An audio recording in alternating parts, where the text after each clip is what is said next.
Sniper Elite Resistance is here, at least it is in advanced access, so huge thanks to Rebellion for giving me a key to test this out early on the Steam Deck, as I've actually been quite excited by this one. As you can see, with some heavy graphics going on, we are still pushing close to 60 frames per second, although it won't hold it solid with these settings.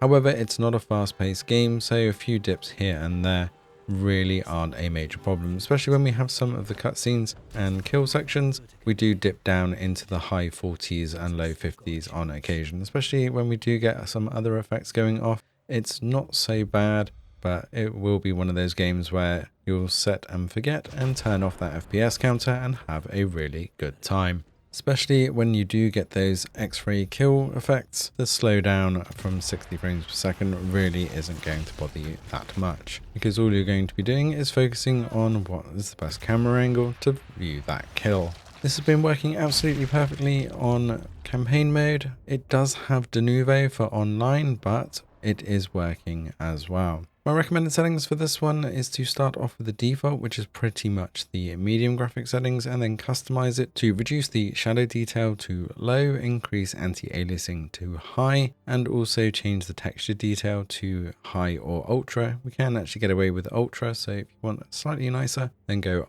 ultra, or a few extra frames, go for high, and turn that motion blur off, as well as ambient occlusion. Then lock your Steam Deck to 60 frames per second and you're going to have a pretty great locked experience. Axis Invasion, where you can try and ruin somebody else's game or give them an extra challenge depending on which way you want to have a look at things, is also working perfectly fine.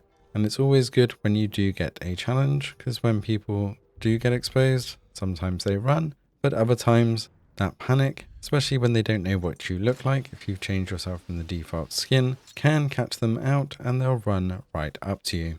Other times they're dead before you can even get to them, so Axis Invasion always creates a very different game for both parties.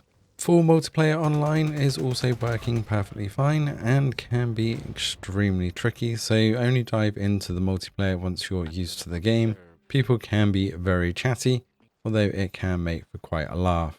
Everybody being trained snipers though does make things a little bit more tricky, so expect to die quite a lot, especially when you can't get your shots off. Another sniper will find you and take your head off. Overall, Sniper Elite Resistance is working fantastically well on the Steam Deck and is highly deserved of its verified status, and this is how games with verified status should run in my book. Let us know in the comments below if you're going to be diving into this one in advanced access or waiting for the full release on Friday. Check out the link in the description below if you feel like picking this up from the Steam store. Thanks for watching and see you in the next one.